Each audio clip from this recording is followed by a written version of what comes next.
Bueno, Lalo, está por comenzar este conversatorio y además muestra fotográfica de lo que significó, ¿no? Este hecho histórico que fue el Navarrazo y que lo tuvo a tu papá como intendente de la ciudad en ese preciso momento. Así es.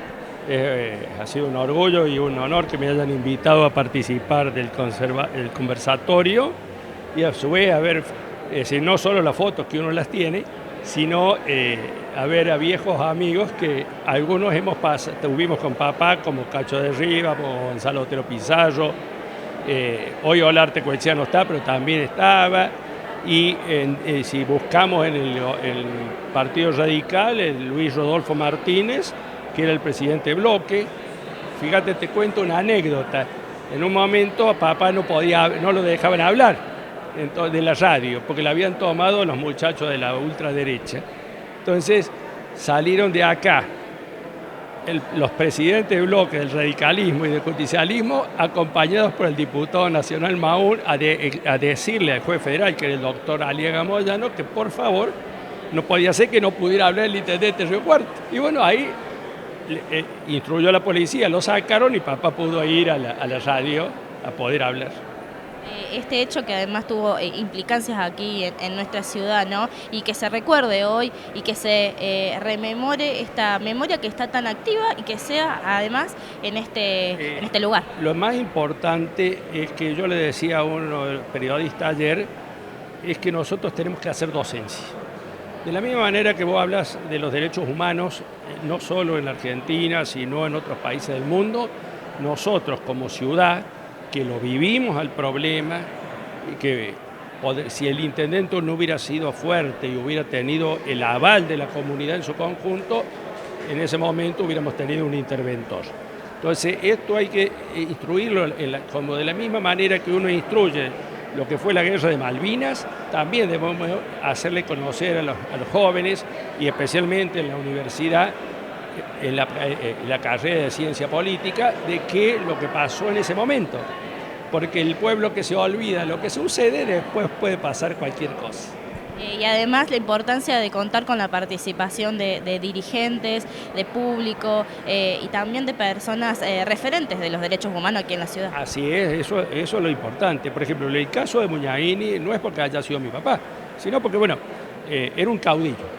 Y cuando Gonzalo Otero Pizarro escribe en El Puente de que se murió el último caudillo,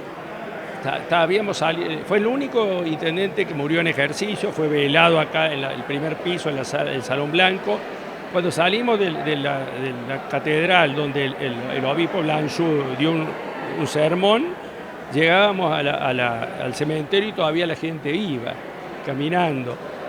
Se paró la ciudad en ese momento, pero yo siempre digo, Muñaini sobrepasaba lo que era el peronismo. Muñaini, vuelvo a repetir, era un caudillo que había cumplido de familias viejas de Río Cuarto, ¿te imaginas? Por la parte de mi abuela Zombina, por la parte de mi abuelo Muñaini, con muchos hijos, entonces, y todos viviendo en Río Cuarto, y eso se dio a la historia. Y Muñaini le demostró cuando en algunos casos le decían que iba a explotar la ciudad, Muñaini demostró que se podía gobernar y gobernó con todos. El poco periodo que tuvo por la muerte por el accidente, las puertas de la intendencia siempre estuvieron abiertas. Muñaini ejercía la profesión de médico, ejercía como jurado de box, estaba en el Club Atenas y cuando entraba al Club Atenas le decían que saludara a los Perón y saludaba con las manos así. Entonces son cosas que yo tengo muy lindos recuerdos. Lástima que, bueno, me decía en un momento el doctor Matera cuando vino al velatorio, y le pregunté, y me dice, Lalo, nos morimos cuando nos toca, y no te tocó ir con tu papá en ese viaje, no te tocó.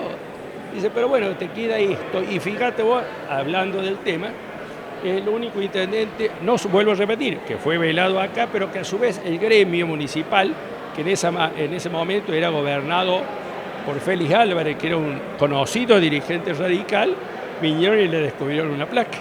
Entonces creo que, vuelvo a repetir, había sobrepasado lo que era propiamente el peronismo o el Frejuli en ese momento, el Frejuli, que era lo que lo había llevado al gobierno, porque papá ganó, fue 3 veces candidato a intendente y en la última se le dio, bueno, y se le dio por poco tiempo, pero bueno, la vida es esto. A mí Y por supuesto, cuando estaba mi madre, a mi esposa, a mis hijos y a mis nietos, yo siempre le digo, bueno, es un honor que tienen como fue el abuelo, pero hay que respetarlo a eso y hay que honrar la memoria del abuelo y de nunca olvidar que uno, el que está o los que estamos en política, debemos trabajar por y para la gente.